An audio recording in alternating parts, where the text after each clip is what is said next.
দাঁড়ান দাঁড়ান, আজকের একটা পুরো অন্য রকম ভিডিও, যেটা দেখে আমি তো অবাক হয়ে গেছি অ্যাকচুয়ালি। যেটা গতকাল ঘটে গেছে, আমাদের একটা খুব ভালো ফানি ইউটিউবারকে আজকের আমাদের হারাতে হলো। সেটা হচ্ছে, তোমরা জানো, সেটা হচ্ছে আলপনা রুবি। ওদের দুটো চ্যানেল রয়েছে। অ্যাকচুয়ালি আলপনা রুবি যে দিভাই, অ্যাকচুয়ালি ওনার শারীরিক অসুস্থতা সেটা আমরা জানতাম কম বেশি করে, ভিডিওর মাধ্যমে যেটা জানলাম, কিন্তু অ্যাকচুয়ালি ওনার কি হয়েছে সেটা তো জানতাম না। কিন্তু আমরা মোটামুটি এখন জেনে গেছি, যেটা হচ্ছে ওনার পিত্তথলিতে পাথর পড়েছিল, যেটা কিন্তু তোমার সার্জারি ছাড়া কিন্তু কোনোভাবেই ওটা কিন্তু মানে রিমুভ করা সম্ভব নয়। অনেকেই এটা ধারণা থাকে যে পিত্তথলিতে পাথর পড়েছে, চলো ওষুধের মাধ্যমে বা মেডিসিনের মাধ্যমে ওটা আস্তে আস্তে গলিয়ে কিন্তু আমরা দিতে পারি, কিন্তু না, ওটা অবশ্যই অপারেশন ছাড়া কোনোভাবেই সেটা পসিবল না। কারণ ওটা হলে অ্যাকচুয়ালি হয় কি, পিত্তথলিতে তো অ্যাকচুয়ালি পাথরটা থাকে, সেই পাথরটার জন্য কি হয়, মানুষের হজম শক্তি কমে যায়, মানে খেতে রুচি আসবে না, এই রকমের একটা ভাব থাকে। তো ওটা অপারেশন ছাড়া কোনোভাবেই পসিবল ছিল না। তো আমার মনে হয় দিভাইয়ের কোনোভাবে সেটা মানে মানে সে যাই হোক, টাকার অভাবে হোক, যে কোনো কারণের জন্যেই হোক না কেন, সেটা তো বলতে পারবো না। দেখো, মানুষকে অ্যাকচুয়ালি উপর থেকে আমরা বিচার করা সম্ভব নয়। ওনাদের কেমন সচ্ছলতা, কেমন কী আছে, সেটা আমরা কেউ বলতে পারবো না, তাই না? তো উপর থেকে কাউকে বিচার করা সেটা উচিতও নয়। তো এটুকু বলবো, এই রকম একটা ছোট্ট প্রাণ, যার মা আর স্বামী স্ত্রী মানে দুজনে আর মা তিনজনে এত ভালো একটা ফানি ভিডিও করতো, যেটা মন থেকে বলছি, বিশ্বাস করো, ওনাদের ভিডিওগুলো দেখলে না খুব খুব ভালো লাগতো। আর ওনাদের ভাষার মধ্যে একটা টান রয়েছে, যেই টানটা জন্য আরও আরও বেশি ভালো লাগতো। তো যাই হোক, আর কিছু বলার তো নেই।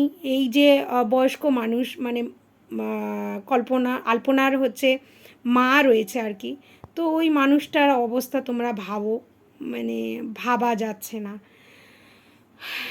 সত্যি বলছি, ভীষণই মনটা খারাপ লাগছে।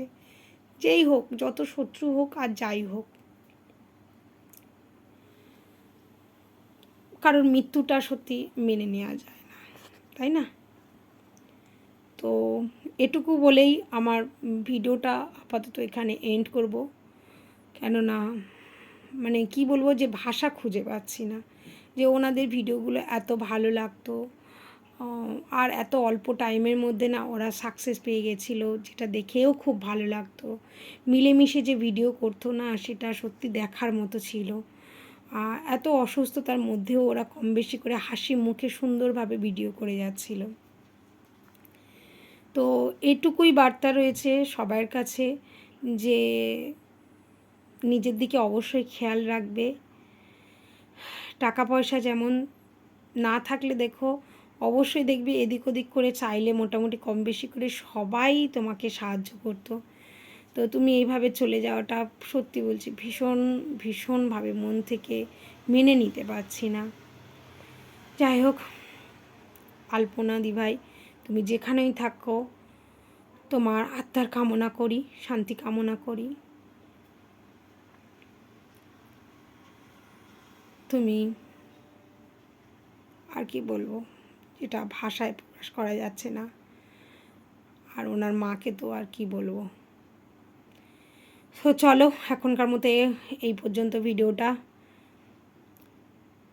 অনেকেই হয়তো জানতে চাইছে যে অ্যাকচুয়ালি ওনার কী হয়েছে, কিন্তু সত্যি সত্যিই উনি মারা গেছে। অনেকে এটা ভাবছে যে এই ভিডিওটা মনে হচ্ছে ফেক, অনেকেই ভাবছে যে ভিউজ পাওয়ার জন্য এটা করছে। না না, এটা সেরকম কিছু না। অনেকেই তোমরা দেখেছো যে ভিডিওর মাধ্যমে যে উনি অসুস্থ ছিল। তো অসুস্থতাটা সবাই কম বেশি করে জানতাম, কিন্তু কিসের জন্য তো অসুস্থ হয়েছে সেটা জানতাম না। তো আজকের মোটামুটি ক্লিয়ার হয়ে গেল।